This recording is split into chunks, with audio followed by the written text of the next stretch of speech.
Lone Wolf Show. www.witchcrafttv.online. Fair representation. Pagan witch and magic divine. Yeah.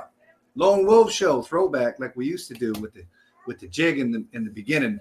But yeah, I got a special guest backstage, Guion Hughes, and we're going to talk about meditation. We're going to talk about chaos magic, and we're going to bring him on right now. He's down there in LA, down there in California. How you doing?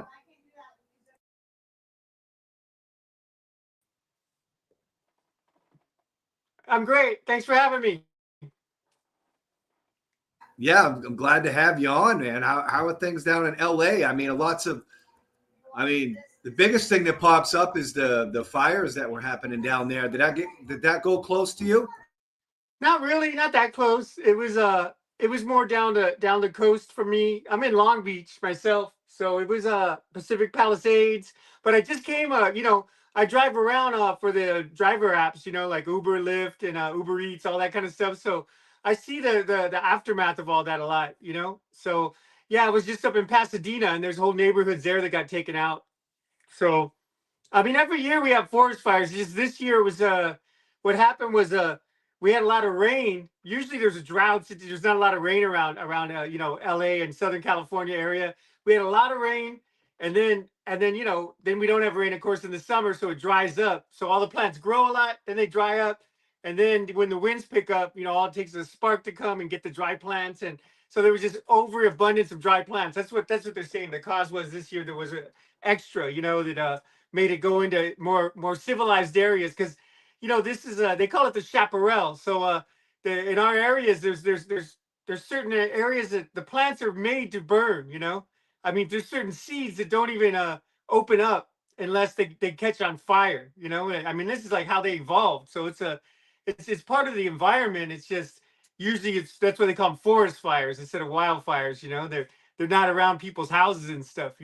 So this year though, it just, or I guess it was, last year, whenever this last one was, it was pretty bad. But people are recovering, rebuilding. What else can they do? But I didn't get Yeah. hit with it at all. My place was nowhere near it.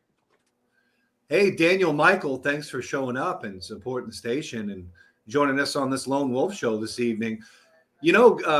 Guion, I saw pictures of like the Hollywood sign, and I got to see the Hollywood sign, I think, about a month ago. I saw some pictures of a fire around it. Was that all just kind of artificial, or Yeah, that was was the just like fire AI really? and stuff. I mean, but honestly, during that time, because I drive in Hollywood a lot. I drop people off there all the time for my jobs and stuff, the side jobs. It was quarantine, so they were afraid that Hollywood Boulevard would catch on fire. But people, they just, I mean, and there's movies too, like zombie movies where they had they got those from old movies, and they did AI, and they Photoshop whatever. But the Hollywood sign was never on fire. But there was a fire in the Hollywood Hills that did take out some celebrities' houses. But it never got close to Hollywood or the Hollywood sign or any of that. I mean, I don't know if you noticed, but around the Hollywood sign, there's not a lot to burn. There's really not any trees or anything. I mean, it's in a clear area. So I never thought that was real, but I mean, I checked it out, right when it was happening. It was never on fire. As far as the fires affecting the pagan witchcraft or magical communities, I think the biggest thing that it affected was something called the Theosophical Heritage Foundation, I believe it was. And I think it leveled that particular building out there. I think that was it. But yeah, that was kind of a bad thing to happen. And I'm glad that you're safe, and I hope that that place can get built up pretty quickly. Yeah, yeah. I mean, I think Pacific Palisades is probably the closest thing to my heart, because I went there when I was a kid a lot. I mean, that's where the Getty Villa is. Luckily, the Getty Villa didn't get taken out or didn't have any major damage. But all along the Pacific Coast Highway, that stretch, there's a lot of, like, it's a real tourist area, but it's also a lot of kids go there. I've been going since I was a kid, because I was born and raised here in LA, and a lot of that got taken out. It's just, it looked like bombs hit it. It's really bad. It's still closed now, I believe. And I got to talk to a lot of people that got affected. I mean, I drove people around from hotel, you know, I would pick people up and they'd be like, hey, yeah, we're in a motel because our house is either evacuated or on or burned down, you know? So I mean, I mean, it's still I got affected by it just by that, but it got nowhere near any of my where I live or any major areas that I could see. But the energy really, yeah, it was really a lot of the energy of just the burning. You know, every year though with the wildfires, it brings that up. You know, it's almost like like a million candles going off. You know, like how a flame will actually give you a little buzz. I mean, if you're sensitive to that stuff, as within magic and stuff, it's like a million flames, and that's every year during wildfire season. But this one in particular, especially because it was just popping up everywhere. It was just amazing. You were just like, wow, this is there's another one, there's another one, there's another one. Because once one hits, all it takes is the wind to pick up and blow a little bit ember over into another area, and then it goes up. But it shouldn't happen again because all that stuff that burned, it won't grow back for a while now. I was down there about a month ago in the LA area, and man, we're talking about a thriving town. I think that them folks down there are going to be able to build all that stuff back up relatively quickly. Yeah. No, I mean LA's always been, I mean, we used to joke around in the 90s, we'd say we don't really have seasons like in other places, like the winter and all that, but we'd have the seasons mudslides, riots, earthquakes and wildfires. Those are our seasons. So, we got those things going on. We don't have tornadoes. There was actually some tornadoes though during that time when the winds pick up a lot. It does sometimes cause tornadoes in this area. So it's a very rare, but I did see some damage from some kind of like mini tornadoes in these areas. Well, hey, I'm glad to have you back on the Lone Wolf Show. It's been about it might even be about 3 years, almost 2.5, 3 years since you've been on the Yeah, it's station. been a while. And, well, since we've interviewed, and I'm glad to have you back on, and I'm glad to be working with you and our mutual friend that does the Dark Sorcery show. And yeah, and you're on that show frequently, and what you guys talk about is really good content. And I know that we invited you on. We were going to talk about meditation and chaos magic, and I'm really excited about chaos magic, but I'm also excited about meditation. So the first thing I want to ask you about meditation: what is meditation to you? How do you do it? I mean, what's a good way to do it? I mean, there's all kinds of different forms, and I'm sure you ask that question to 10 different occultists, and they're all going to give you a different answer. But to you, how do you meditate? What's the point? How is it effective? Yeah, well, I recently made a video about 5 steps, and I think that's where the chaos magic comes in. Is it is good to just kind of make up your own way with some kind of there is no wrong answer, and even using the word meditation, I mean meditation comes from the Latin root means to just contemplate, to ponder ideas, things like that.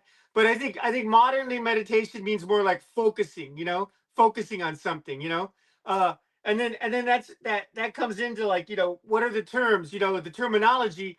What's the difference between, because meditation in my mind, you have a goal in mind. You could actually, you're actually occupying your senses, your subconscious mind, your conscious mind, and then using your imagination to come up with things to maybe you could see the future, like divination. That could be an intention of meditation, right?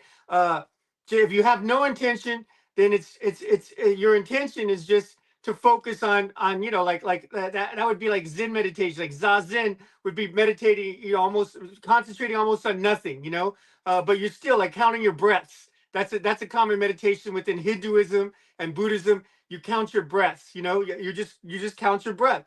And then people are like, well, what's the point of that? But that focuses you on something. So then when you do have an intention, say, well, then now I want to focus on manifesting my reality. Now you have a super focus just because you know how to concentrate just on your breath, or you know how to just focus on your finger, or focus on a mudra, or a position in yoga. I mean, so it's just focusing on one thing. That's what it usually translates to in meditation. But I mean, that's something I pose to a lot of people is, what is the difference between a meditation and ritual? meditation and shamanic trance, meditation and a Gnostic trance, guided meditation. What are the differences between? And like you say, you'll get a different answer. And I hope to someday get a panel of people that are adepts, that do this stuff and see what they think, and run it by and come up with general things of different ideas, and I'm sure there'll be maybe like categories of different ideas, of what that. But I've came up with a system of 5 things. We could go over the five stages that I like to do. But I mean, I would say somebody else they could develop, and it could be way more than five. It could be 10. I like to do things in five because five is like the chaos number, and that's why you see 23, 23, sometimes you see 5, 23. Obviously just 2 and 3, 5. So like that's just kind of like the chaos number. It came from a lot of different things, the numerology of chaos and stuff like that. So and then there's 8. 8 is also a chaos number. So I don't know, I like to ask people that, like for me, meditation is focusing on something. Uh, the first stage of it is coming up with an intention for the meditation, but it could be the same. I mean, I use it interactively a lot of times with what we call in magic, I guess, like workings, you know, uh, like what's your intention? Do you want to like, is it divination? Is it, trying to see what's going to happen in your future? That's kind of a form of meditation or working, in my system at least, right? Is it coming up with maybe in the past, right? This is more like time travel meditation. I mean, like I would call it time travel meditation. If you're thinking about the past, that's moving in the memory is past, time traveling in the past. Divination, time traveling in the future. And then just concentrating on your breath or concentrating on an object, that's awareness of your present, and that would be like all of time, mixed into all this. That's how I would look at part of this meditation like that. But I mean, you could also use it within ritual. You could use it to manifest. I mean, use your imagination to actually say, this is what I want. Concentrate on, I want a new car, or I want, you could use it with the low magic or high magic, which would be, becoming something higher than human, or understanding what happens after you die. So I've talked to a lot of different contemporary witchcraft elders, and different schools of thought of magic, and they always say the same thing. Meditation is very important. It's probably something that I should do a lot more. Um, so, and you mentioned Buddhists and Hindus, and I've noticed that in contemporary witchcraft, that what I've learned, what I've seen in discernment, is that most people in magical communities, craft communities, occultic communities, they look to the Hindus and the Buddhists on how to meditate. Do you think the Hindus and Buddhists are kind of the cream of the crop of meditation? Do you think they just kind of got it down to a science? I mean, I believe that they've been doing it a lot longer than in the West, and in the West we had a tendency to do more like prayer, and as opposed to meditation, which is something different. I mean, people could argue, well, it is the same, or if people are chanting, if they're doing Gregorian chants, like what Western monks would do and stuff like that, it's the same as doing a Buddhist chant, or the Hindu chants or anything. So I mean, there are similarities between the East and the West, but I think in the West, because we got taken over so long, and still even so much by Christianity, we're more of a focus on instead of meditation, we call it prayer, or trying to reach entity, or reach a God entity or something like that. Where they're more like, they're more like just concentrate. There's a funny story about somebody who wants to find the meaning of life, and he goes to like a Buddhist temple, and he's like, oh, what do I do? What do I do? And the guy's, he just says, hey, just go, look at the wall and count your breath.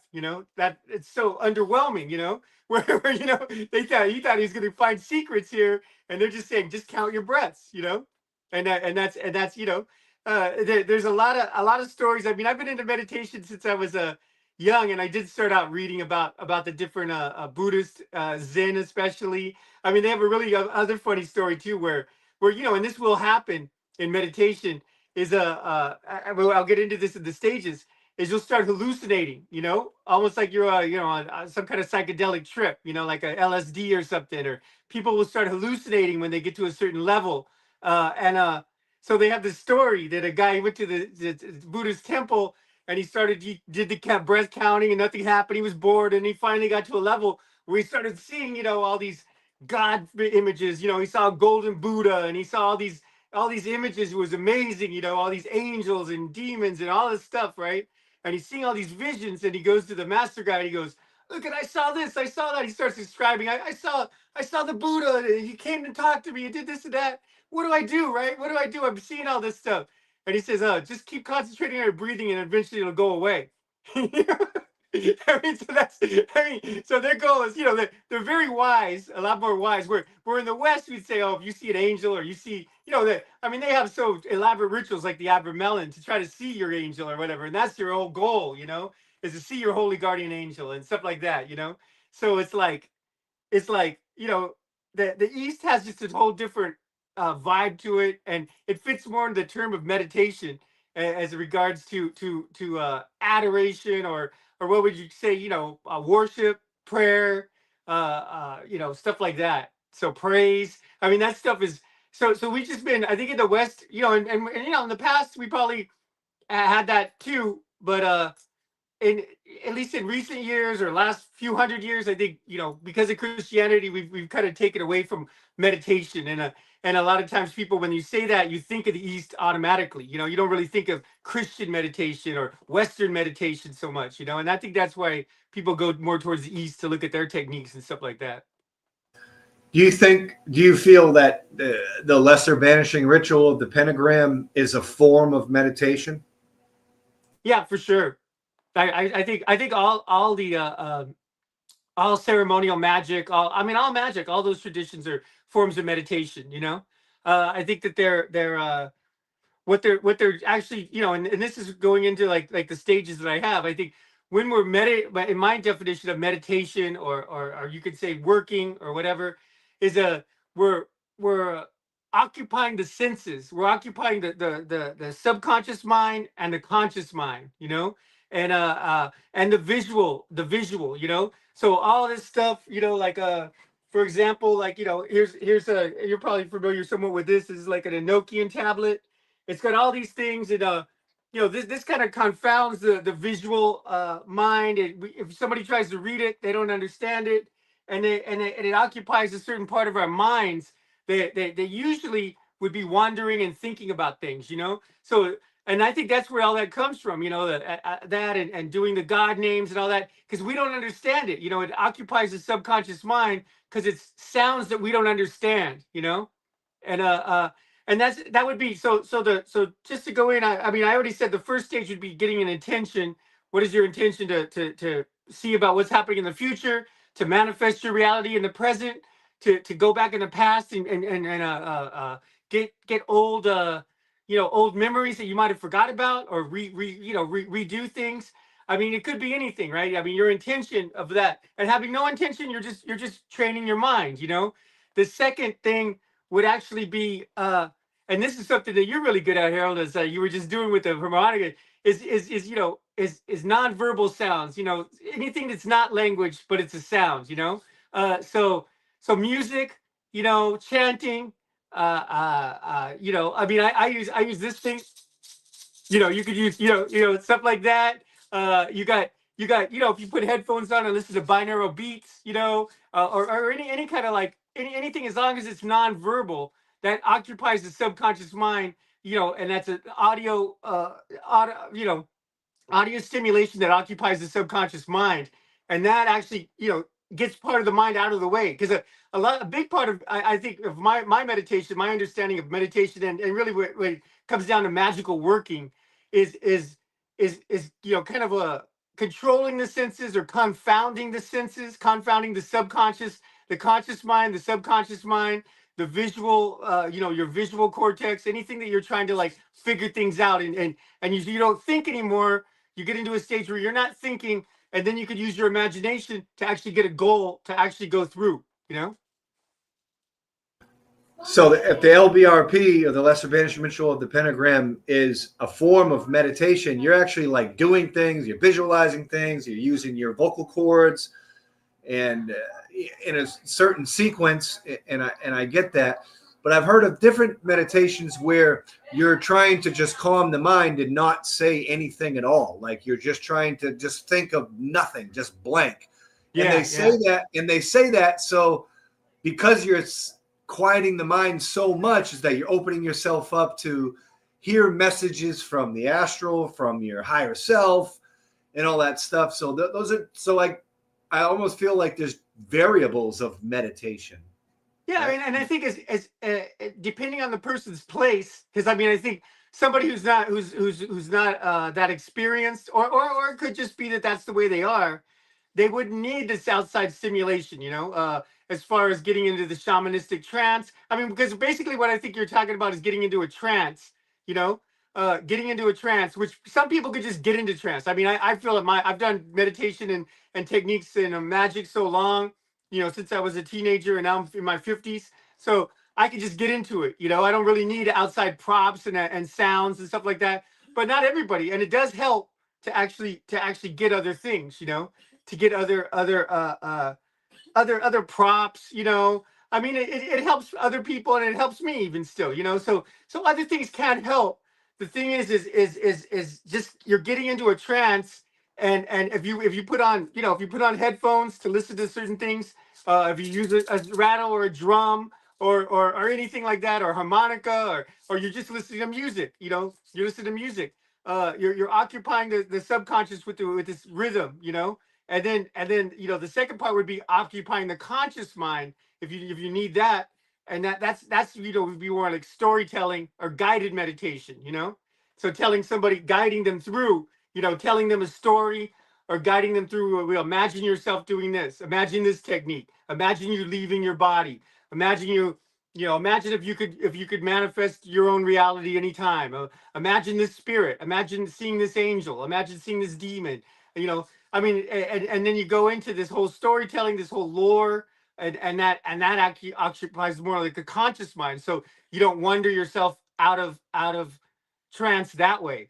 I don't know. Does that make sense to you? Yeah. Well, I've always felt like there's truth to everything. That everything is true in one sense, everything's false in one sense, and yet everything is kind of permissible. So I'm good with that. Do you have anything else that you want to talk about with meditation? Yeah, well, those are the first three stages. Is actually so setting an intention, and like I said, I call it chaos magic meditation or whatever, but it could also be chaos magic working, or I could even say ritual, shamanistic trance, gnostic trance. I mean, really, these terms, you could just come up with your own terminology, whatever feels good to you. I mean, that's chaos magic, right? You could just say, call it what you want, right? As long as that means what you're trying to do, which is basically, either manifest your reality or whatever you're trying to do with the working. So first it's the subconscious mind, with music or binaural beats or whatever, rhythm, drumming, and you can see how this correlates to, like some ancient shamanism, like around a campfire, people would be drumming, rattling, things like that. And then there would be like the shaman would step up and tell the story, a myth or something, and that myth would mean something to the tribe, and they would be, they would get it, and everybody would actually take, like a vision quest or a path working, and that's so that's shamanism basically, right? And I think, in the West, I think we could equate that to even, like the Goetia. I mean, I think that's, like that's like Christian, Christian based shamanism. I mean, these demons and these stories in the Bible and all this stuff, and the stories in in the Ars Goetia, and Solomon and all the demons that he did. I mean, those are all just the storytelling part, and then the subconscious, it would be their chanting, and they did other things too with rhythm and stuff like that back then too. So then the other part would be visual stimulation, which the visual stimulation, a lot of times, it's the campfire itself. It's the flickering of the lights in the campfire, or lighting a candle. That's why we like candles and magic, because that flickering actually is enough to get our eyes where we're not looking around for other things, and then eventually we can get into a state where our eyes, will see other things other than whatever we want them to. We can have different things like that. That would be the last, not the last, but that would be So you set an intention. You actually occupy the subconscious mind with an audio stimulation, and then you occupy the conscious mind with storytelling or something like that to actually guide yourself through these meditations. And then the last one would be, the for the sensory ones, you would actually be occupying your visual. And like I said, it could be as simple as something like this. Writing down these things would actually that's a form of meditation. Writing these Enochian tablets and magic squares and all this kind of stuff. That was a form of meditation that occupied the conscious and subconscious mind and kind of confounded it, where you don't have to worry about all this stuff. You don't have to worry if it's real or not real, because you're doing this stuff. All the once you occupy all the senses, the subconscious mind, the conscious mind, the visual cortex kind of thing, then you could use your imagination to actually take your path working and form it into your reality, or form it into to reaching a spirit, or form it into actually seeing what future, getting a vision, something like that. That would be the last stage. The fifth stage would be using your imagination to actually reach a spirit, if you want to call it a spirit, or if you want to just say you're reaching your higher self, or if you just want to say, I just saw these things, I just, whatever, if you could say it's an omen, or whatever you want to do, whatever, however it comes to you. But the last part would be using your imagination to form either your reality, the future, explore your past, go through a path working, any of that kind of stuff. That's basically the thing I'm working with. And I want to work with other people and get it more fine tuned, because this is just my mind. I want other people's minds to be especially people that have been doing this for a long time, like me. That's a great explanation of meditations. I really like that. Our viewers are going to love hearing about that, particularly if they're interested in the field. We're going to take a quick small commercial break. We're going to come right back, and we're going to talk all about chaos magic with celebrated occultist Guion Hughes. So keep it right here on Witchcraft TV online. Witchcraft TV t-shirts are now available. Wow. Witchy Kids Network tees right here on our website. Order yours today and support the hottest online witchcraft television station on the planet. Wow! Your very own Witchcraft TV teddy bear to cuddle while watching your favorite Witchcraft TV show. Try our Witchcraft TV multivitamins for good health. Never miss your favorite Witchcraft TV show with our official wall clock. Drape yourself with Witchcraft TV pride with our jewelry. With our official coffee mug, you can sip in style and watch your favorite shows. These collectibles are available now, right here on our website under Witchcraft TV merchandise.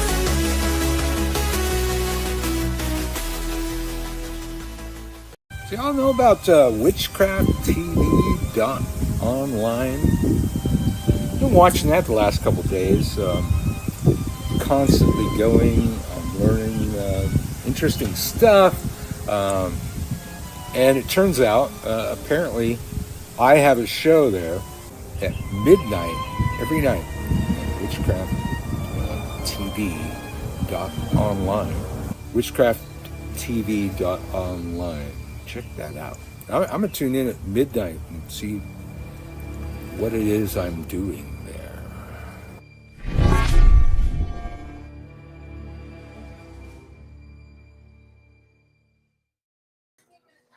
All right, we're back on the Lone Wolf Show on www.witchcrafttv.online. Speaking with Guion Hughes, and we were just talking about meditation from the East and West. Now the LBRP can play into that, quieting the mind, subconscious and unconscious mind. But now I want to talk a little bit about chaos magic. Now, first off the bat, what is chaos magic? For me personally, I feel it's just finding your own way and making your own way up. I mean, using you could use whatever techniques you want. You could I'm not. It's not even against learning the classical techniques of the Goetia or learning the LBSP or any of these the banishing rituals or any of the stuff that did, but making it your own, making it your own. I think at the core level, what to me makes something chaos magic too is more it's an acceptance that there is chaos instead of trying to run away from it, and then seeing that there is chaos, you pick out the pieces from the chaos that you want and try to assemble something, that you want for your technique or for your life or whatever, right? Because a lot of people think chaos is negative, and they want to avoid chaos, they don't want to. But if you embrace, it's always going to be chaos. I mean, chaos existed before any kind of like concept, of the gods, for example. Even if you study like the old Greek, chaos, is the first thing that happened. And you could see, the god, in my opinion, that's why humans, create gods and things like that, the more ordered gods or whatever, or even the Western, like the Christian gods, because they fear chaos, So the fear of chaos is what, it gets people to try to create these other gods, whether it's Zeus and Apollo or Hercules or Jesus or whatever, They fear the chaos, so they want to create these other entities that supposedly keep the chaos off. But I think is, as far as chaos magic, the core belief is you're not getting rid of chaos by believing in something else. It's because people who are hardcore into these other religions or hardcore Christian, they still encounter chaos in their life. Random bad things happen, or supposed bad things, or random things happen that they don't want to happen. No one ever gets rid of chaos. So for me, the core thing, the core paradigm of chaos is accepting that there is chaos and working with it. Picking out the pieces from the chaos that blooms in front of you, and building your own systems to try to work around whatever chaos is coming into your life. So how would one like harness chaos magic? Is there like elemental weapons involved? Is it all about the mind? I think that the first thing would be to come up with your own philosophy, and understanding of what come up with your own terminology. Like I was saying for the thing before, like what does ritual mean to you, right? What you don't have to go, you don't read a book and say, oh well, somebody else, Aleister Crowley said ritual means this. Aleister Crowley said magic means this. Some other guy said this means this. Not, you could read those things, but understand all these other definitions, whether it's Aleister Crowley or I.E. Waite or whoever, right? Madame Blavatsky, whoever defined Carl Jung, anybody who defines these things, you could read those things, but in the end, you got to come up with your own thing with that and understand that all stuff, that's all chaos. All the other definitions are chaos, right? And so you take all these definitions and form your own thing, and that's the magic part. So people look at these things and say, oh well, because Aleister Crowley said this, he's really good, and a lot of people believed him or whatever. Nah, he was chaos. I mean, it's complete chaos. Other people's definitions are chaos. All the other techniques are chaos. You take that, even though they look ordered, they look like they're doing good. They could collapse into chaos at any minute. And you take those techniques, mix them all together, and come up with makes sense to you. It starts with you, And like you said something earlier with that, that's a big key thing in chaos magic is nothing is true, everything is permitted. So none of these things are true. They're guidance. They're like fingers pointing to the moon, but only you're looking at the moon. I mean, you're not looking at the finger. If you're saying, oh well, the magic defined is the movement of will, the power of will or whatever. I mean, you're looking at the finger of somebody who is pointing at what magic is, right? You got to experience magic, and all these other things are chaos pointing towards that. And even the actual magic, the actual source is chaos too, So the only thing that's magic, the only thing that makes order is our own understanding. It all starts with us, And I'm not right, you're not right. Aleister Crowley wasn't right. Any other magical teacher, Madame Blavatsky wasn't right. I mean, they were smart people, we're more smart, but it doesn't mean, that's where cults come in, when someone says, well, this is the way it is, and if you do it another way, you're wrong, and it won't work. That's a negative cult, that in my opinion, that's where things fall down. Was Aleister Crowley, in your opinion, a chaos magician? For sure, yeah. Uh-huh. I mean, he did exactly what I was saying, basically, he joined all these organizations like the Golden Dawn, Freemasonry organizations, the OTO, which he didn't form the OTO, he just kind of took it over. So all these organizations he joined, he took what he took their definitions and their ideas and everything, and then he formed his own thing. And that's what he did. Exactly like that. So I would say, yeah, I mean, I would almost say that everything is chaos magic. I mean, anybody who comes up with an original system, and even when people don't come up with original, even like the Golden Dawn, they were bringing old things, but they made it their own. I mean, whatever they did, it's reflections of what people saved in the past. Even Freemasonry stuff, it's reflections of what people of knowledge that people saved in the past. From Pythagoras and stuff like that. It's all made our own. I mean, everything that we encounter, especially in our language, in English. I mean, none of this stuff was in English anyway. I mean, none of this, it was in Egyptian or Greek or any of this stuff that we have no idea of. So anything that comes in our language that we're reading in a book, that's a reflection of what it used to be, and it's an idea of somebody else of what it used to be, and even the original thing was an idea of those people who lived back then, and so it's all recycled stuff. And we got to get chaos magic. To me, is getting all these sources of different things and saying, well, I'm going to make up my own thing right now, using my language, my experience, my mind, and that's my system, which I would like to call chaos magic, and you could call it something else too. You could make up your own thing, I could call it Guionism, you could call it Heraldism, right? I mean, right? We could call it whatever we want, but like Aleister Crowley called it Thelema, right? So I mean, it's like whatever feels good to you, you could do, and that's the freedom of chaos magic. Another thing about chaos magic too is paradigm shifting. It's like not having to excuse yourself. Like say if you want to, one day you're going along and you're saying you want to be more on the left hand path. You're a dark sider, you're a Satanist and this and that. And then you want, then you meet somebody or you get an opportunity to make a bunch of money and you want to become like a Christian and be a pastor in a church and or whatever. It's like, why not? I mean, that's not.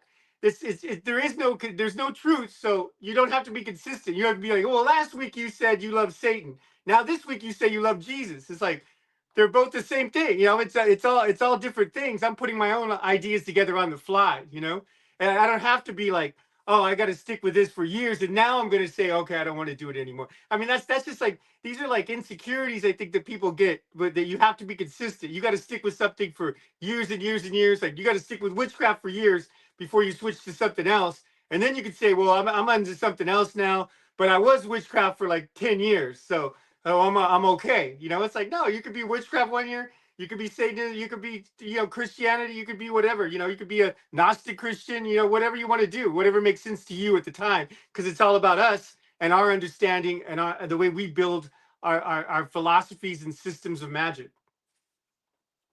So with that being said, do you feel like spirituality is a very personal thing? Yeah, definitely. Definitely. I mean, we're basically using our souls and our minds and our incarnations to actually, personally decipher what things are. I mean, a lot of times people will go along with other systems and other teachers and gurus and stuff because I mean, to me, it's just because they're not consistent or they're insecure or they're afraid of things. But people will go along with these systems of other people that they think are of other people. And a lot of times these people aren't alive anymore, right? So we don't even know. We got their writings and stuff. We got interpretations of their writings. I mean, somebody like, I think people use Aleister Crowley so much because he actually used English and he was somewhat, he's like only 100 years ago, right? But if you use, I mean, say example, you use the Bible. I mean, the Bible is so it's been transliterated, and all these words that we read in the Bible, they didn't exist when these things supposedly happened. I mean, we don't know what Jesus was. I mean, he could have never even existed, or he could have not said any of this stuff, or maybe maybe he was just a fool. That like it's like if he would have stuck with the carpentry job, he wouldn't have been tortured to death in public. Maybe he was just a fool that people picked up on and said, oh, this poor guy, he got tortured to death, we feel sorry for him, and we're going to make a religion around him. I mean, who knows what happened for real? But you got to make up that mind on your own. And you could, maybe one day you'll think one thing and another day another. And so you're constantly dynamic with the chaos, because all this stuff is chaos. We just want to, our minds are just looking for a way. And that's part of the reason with the meditation, is to occupy that part of our mind that wants to try to lock in and say, all right, this is right, and this will never change, and this is like what it is. But in the end, what do we really know? All we really know is that we came into these bodies and minds. We have a vague understanding of consciousness and soul, stuff like that, and we're here to try to decipher what's going to happen after we die, or why are we even here? Are we all gods? Are we all gods in training? Did we come into these bodies because we're learning about limitation? Because the only idea, imagine the concept of time. The concept of time to a spirit is so different than our concept of time to us, because they don't have bodies that only last 100-year tops. I mean, imagine if our bodies last 1,000 years. Time would mean something totally different. 100 years would be not would be like like 5 years or 10 years. 100 year, a century would be a decade. I mean, that would be, so we're looking at things and we don't even understand like why we're in these bodies, but and we don't even understand like time, like how it affects our reality and our consciousness. Because when we leave these bodies, we're not going to have them anymore. We're not going to have the concept of like, oh well, 100 years is about as long as I last. We don't have that concept anymore. We're like, well, we're infinite. So we learn about infinity when we die.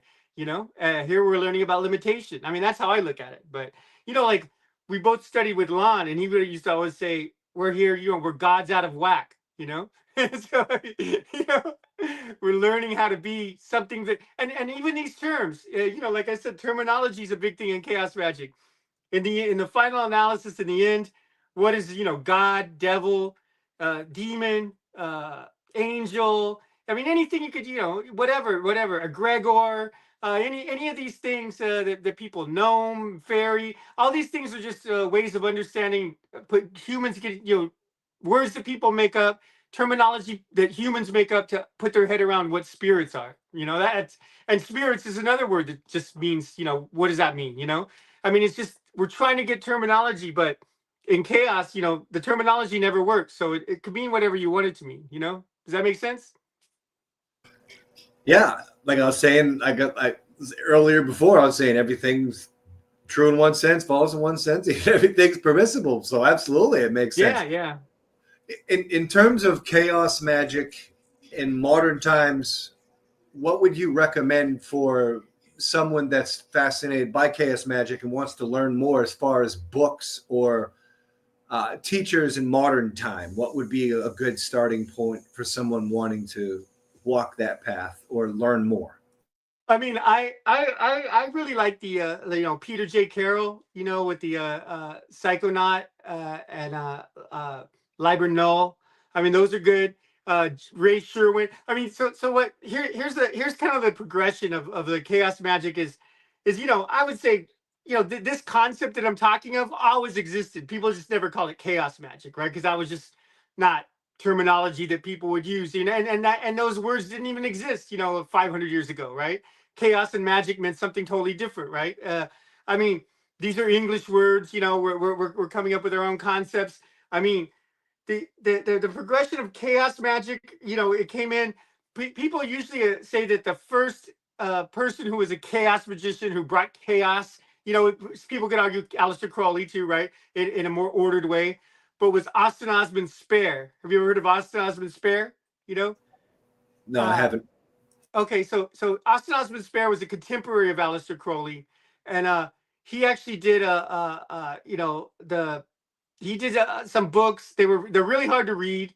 and but he, he was attributed to be like the first chaos magician, but he didn't use the word chaos magic, and neither did Aleister Crowley, right? They didn't have the concept or the terminology chaos magic, but Austin Osman Spare actually came up with systems that basically, they would actually, he would just come up with different poems and things like that, and he would write these books that were really hard to read, and people would say, well, he's taking all this stuff that this stuff that doesn't make sense, which is basically chaos, and putting it into like some kind of ordered system, and he's encouraging other people to do that. And that's kind of like why he's known as like kind of the grandfather of chaos magic, Austin Osman Spare, right? And then there's another thing. I can't think of these particular magicians' names, and I don't even know if they. It might be just be an anecdote story. I don't even know if they have officially the names. I'd have to research again. But so there were some Golden Dawn magicians. This is probably like 100 years ago or further. Around the Aleister Crowley era and all those other guys. All these other classical, what we look at as the classical magicians and stuff like that. And they actually turn of the century type of thing, turn of the last century, not our century, right? So the 1900s, early 1900s. And so they actually were doing Golden Dawn magic and getting results that way and stuff like that. So they were in the Golden Dawn and they were high, they were doing the high magic in Golden Dawn, and they were getting the results they wanted and all that stuff, right? So then they said, well, hey, let's try something here, let's take a book by H.G. Wells, right? And H.G. Wells, who he did a lot of, he was basically an early science fiction writer, right? He did the Time Machine and all that kind of stuff, right? So let's get a fiction author, right? It's and basically use a religion he made up in his fiction, right? And use that God and that system instead of our God, which the Golden Dawn uses basically the Christian God, right? Maybe a Gnostic-y Christian God, right? Is what they use as their source, right? I mean, they're Christian. It's a Christian magical system, in my opinion, right? So they used H.G. Wells as God, right? And they just did everything, but instead of saying Jesus God or whatever, using like El Shaddai and Adonai and all the God, traditional God names, or the Hebrew. the lesser banishing of the pentagram and all that stuff.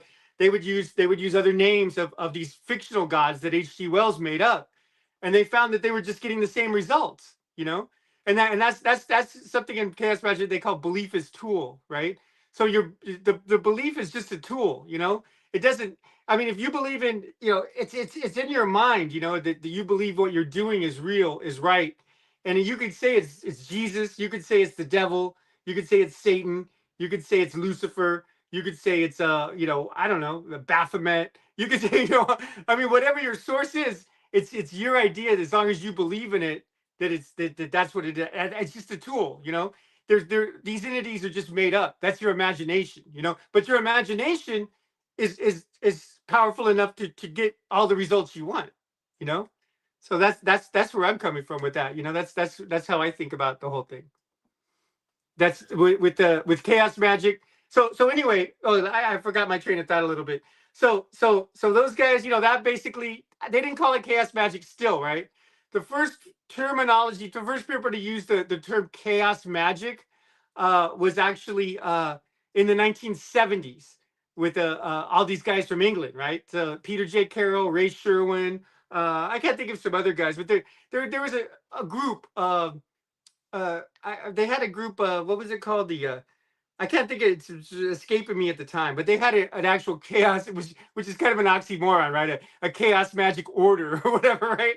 I mean, chaos magic group, and so they would do these things, and so they would write books, and they're attributed to actually using the first terminology in the 1970s of chaos magic, and so that's why people would say, and just like Aleister Crowley or any of these other, so a lot of people will hang on what Peter J. Carroll said about chaos magic, because he invented it supposedly, right? But I don't subscribe to that, right? And I don't even know if he would either. I mean, he's got a lot of things that not a lot of people agree with, but it's right for him, and that's great, So so it progressed to that. When I first got introduced to chaos magic, it was like a more, I was raised here in LA, and in the 1980s, on top of going to punk shows and new wave clubs and goth clubs and all that, we would go to these industrial clubs, right?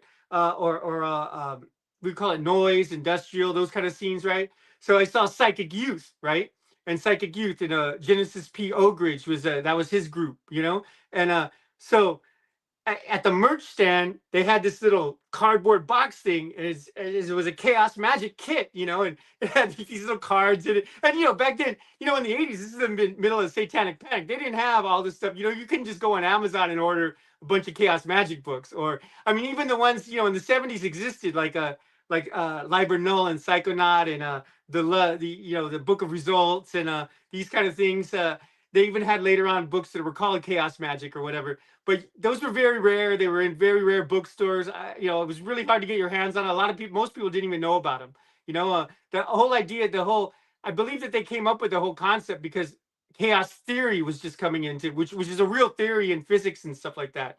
So my for chaos magic, for me, the history of it was to actually go and get this box and talk to people at industrial shows, your industrial music shows, and eventually, interact with the Temple of Psychic Youth and with Genesis, and understand, the different, where they're coming from, and then form my own theory. And I'm getting a lot of this stuff from their ideas, but obviously, like I said, I don't think they're totally right. They're not the whole all authority, but I think that would be a good place to start too. The psychic Bible of Psychic Youth is a good place to start for chaos magic too. And then the other ones I recommended, Peter J. Carroll, Ray Sherwin, those are really good ones. What's interesting too is other people that were interested in Genesis P. Ogridge was the siblings that did the Matrix. That's why I don't know if you can see behind me. I got the Matrix twins, right? So I mean, that science fiction, the whole concept of the Matrix, and that we're in the Matrix. It was basically taking another author I like, William Gibson, was a cyberpunk author in the 80s, and the chaos magic stuff, and mixing it together, and and putting a Hollywood magic spin on it, and that's by the late I think it was 1999 when the Matrix came out, but that stuff was brewing for years, that I saw, that people were having these ideas of technology. That's another thing with chaos magic for me personally, is I think I don't even like to use the term magic so much. I mean, chaos magic, I use it because that's what we're talking about. That's the terminology we're choosing right now. But I look at it more like it's a psychological technology, I mean, that where we think of things and they manifest. That's not really magic. I mean, I think magic is when we get results and we don't understand it. We call it magic. When we get results and we understand it somewhat how we get it, it's technology, So I mean, even our cell phones, we don't understand how our cell phones are working right now, but we're actually using them right now to communicate, right? But I mean, they told me or you or anybody most people who use a cell phone, hey, make me a cell phone and tell me how it works. I don't know. You know what I mean?